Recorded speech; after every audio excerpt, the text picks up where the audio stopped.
आज का हमारा टॉपिक है पेठा, जिसे संस्कृत में कुष्मांड भी कहते हैं। तो आज हम देखेंगे आयुर्वेद में इसके क्या गुण कहे गए हैं। तो चलिए शुरू करते हैं।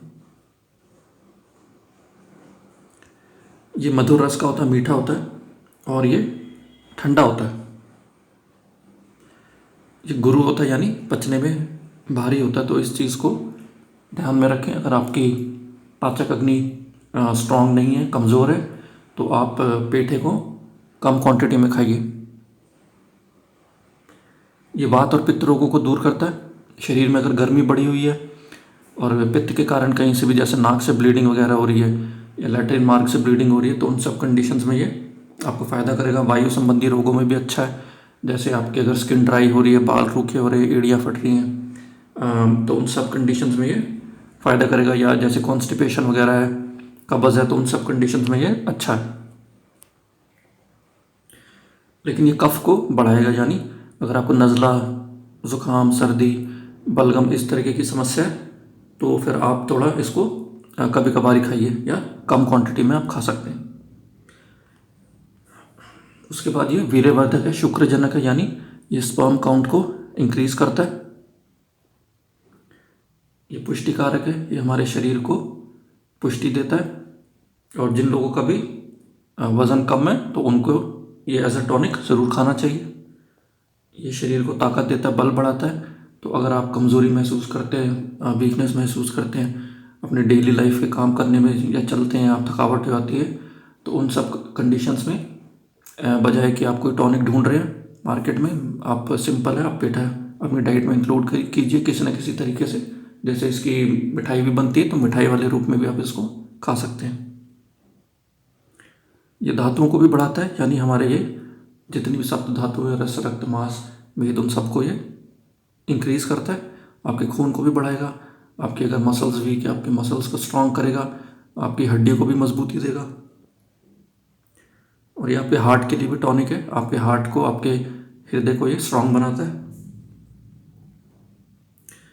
अगर आपको पथरी रोग है, उसमें भी आप खाइए, ये आपको पथरी को निकालने में आपकी मदद करेगा।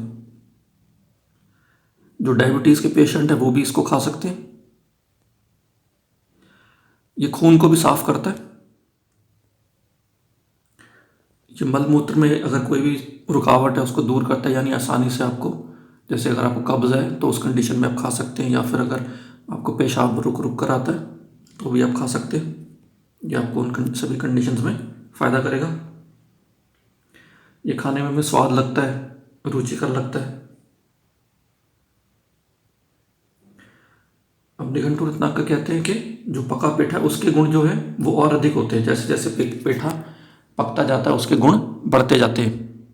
जैसे कच्चा पेठा होता है, फिर थोड़ा मध्यम अवस्था में आता है, और फिर पूरी तरह से वो पक जाता है। तो जैसे जैसे वो स्टेजेस उसकी बढ़ती है, तो वैसे वैसे उसके फ़ायदे भी बढ़ते जाते हैं। जब ये पूरी तरह से पक जाता है, तो ये हल्का गर्म और हल्का ठंडा, यानी बैलेंस हो जाता है।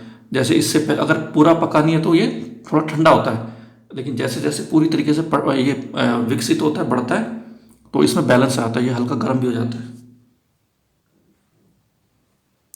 जिसकी वजह से भी ये त्रिदोष नाशक हो जाता है। यानी ये वात, पित्त, कफ, कोई भी इसको खा सकता है। जैसे हमने देखा था, जो आमतौर पर पेठा है वो कफ के रोगों को बढ़ाता है, क्योंकि ठंडा होता है, तो नज़ला जुकाम में लाभकारी नहीं है। लेकिन जब पूरी तरह से पेठा जैसे पक जाता है, विकसित हो जाता है, तो वो कफ के रोगी भी आराम से खा सकते हैं। वात, पित्त, कफ कोई भी खा सकता है। ये तीनों जो प्रकृति के लोग, उनको ये फायदा करता है।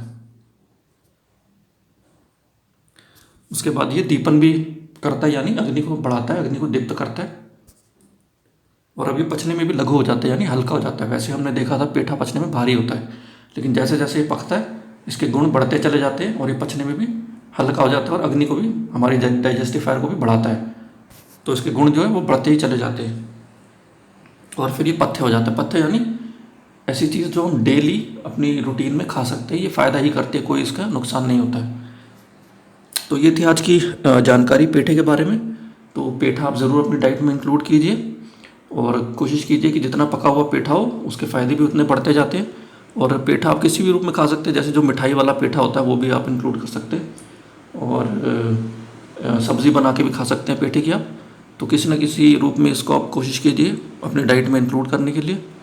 और अगर ये जानकारी आपको अच्छी लगी है तो आप इसे दूसरों के साथ भी शेयर करें, लाइक करें, चैनल को भी सब्सक्राइब करें। और थैंक यू फॉर वॉचिंग।